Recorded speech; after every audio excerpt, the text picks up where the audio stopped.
Hello friends, જય Shri Krishna. Cook with કોમલ પટેલમાં તમારું સ્વાગત છે. તો ચલો, આજે અમારે સાંજના ડિનરમાં બનાવવાનું છે પાલક પનીર. તો ચલો હવે જોઈએ એમાં શું શું મેં લીધું છે. આ જો પાલક પનીર માટે મેં તૈયારી કરી લીધી છે પહેલેથી. તો 2 ડુંગળી સમારી લીધી છે, 2 ટામેટાં છે, 1 કાકરી લસણ છે, અડધો ઇંચ આદું છે ને 2 લીલા મરચાં છે. અને પનીર કાપી લીધું છે. પનીર તો આપણા હિસાબે જેટલું જોઈએ એટલું તમે લઈ શકો છો. અને પાલક છે, પાલક પણ મેં લીધી છે 250 ગ્રામ જેવી છે. અને આ છે મસાલા. એમાં આ લસણની ચટણી છે, સૂકું મરચું છે, હળદર છે, મીઠું છે, અને લાલ મરચું છે, અને ગરમ મસાલો છે. આ જો પાલક પનીર બનાવવા માટે હવે આપણે ગેસ ચાલુ કરી દીધો છે. અને જરૂર હિસાબે આપણે તેલ લઈશું. થોડો ગેસને ફૂલ કરીએ તો તેલ આપણું ફટાફટ આવી જાય.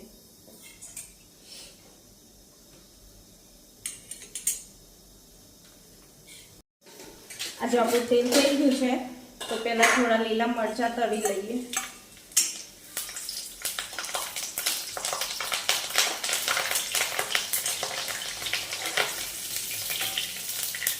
કાચા પાકા તળ્યા છે મેં, બહુ નથી થવા દીધા.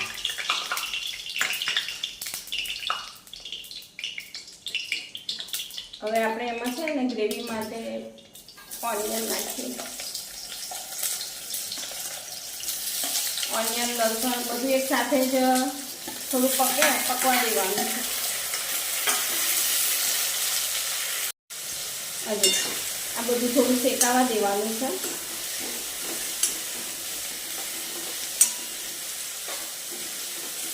થોડું શેકાઈ જાય પછી આપણે પાલક એડ કરીશું. આ થોડું જલ્દી ફટાફટ થાય એ રીતથી હું બનાવું છું. થોડી અલગ રીત છે પણ ફટાફટ થઈ જાય છે આ રીતથી. આ જો હવે થોડું શેકાઈ ગયું છે એટલે પાલક એડ કરી દઉં.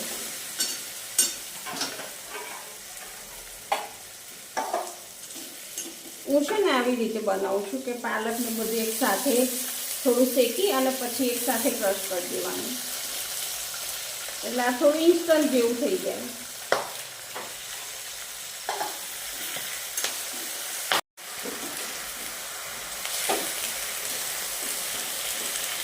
થોડી પાલક શેકાઈ જાય ને ત્યાં સુધી હલાવવાનું.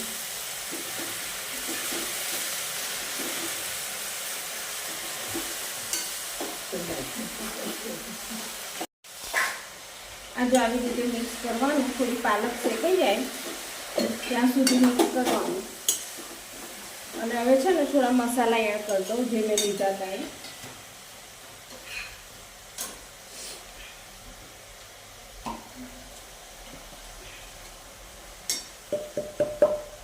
બધા મેં જે લીધા હતા એ બધા મસાલા એડ કરી દીધા છે.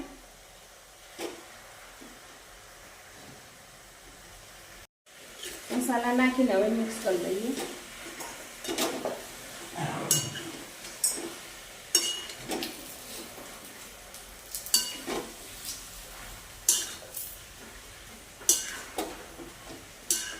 આ રીતે મિક્સ કરવાનું એટલે થોડા મસાલા ને બધું થોડું સરખું મિક્સ થઈ જાય. હજુ થોડી વાર થવા દઈશું. આ જો ઠંડુ થઈ ગયું છે ગ્રેવીનું. તો હવે આપણે પીસી લઈએ. આ જો આપણે પીસી લીધું છે, બરાબર ફાઇન પીસાઈ ગયું છે. હવે ગેસ ચાલુ કરી લીધો છે અને ગ્રેવી હવે કડાયામાં આપણે નાખી દઈએ.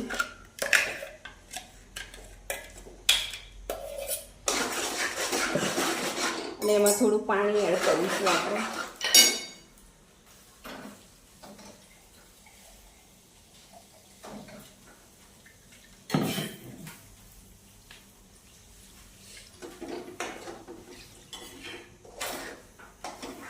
પાણી એડ કરીને મિક્સ કરીએ અને થોડું એને થવા દઈએ કે થોડું તેલ છૂટું પડે ત્યાં સુધી એને થવા દઈએ.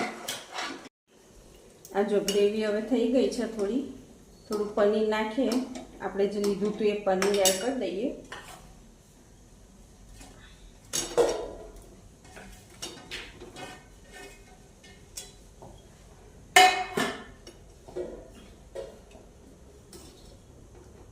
અને મિક્સ કરી લઈએ.